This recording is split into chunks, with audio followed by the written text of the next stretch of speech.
Patay ang halos 100 residente naman ng Nigeria matapos umabog ang isang oil tanker sa kanilang bansa. At K-pop sensation na si J-Hope nakalabas na mula sa mandatory military training sa South Korea. Si Joy Salamatin sa sentro ng balita.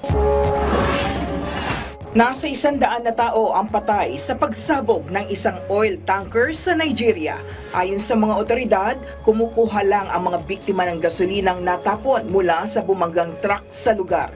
Giit nila, nahirapan silang palayuin ang mga residente dahil nagkukumahog ang mga ito. Samantala, nasa 50 ang sugatan ng dahil sa pagsabog. Napatalsik sa pwesto ang Deputy President ng Kenya dahil sa hindi nito pagsipot sa pagdinig. Kaugnay nito, naharap siya sa patong-patong na kaso laban sa kanya. Siya ang kauna-unahang na-impeach na Deputy President matapos mapalitan ang konstitusyon ng Kenya noong 2010. Samantala, kinondena ng lider ang mga paratang sa kanya at tinawag itong kahibangan at hindi totoo.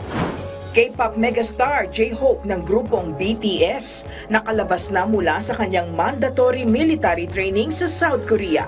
Kaugnay niyan, ilang fans ni J-Hope ang sabik na siyang makita matapos ang kanyang higit 1.5 taon na training.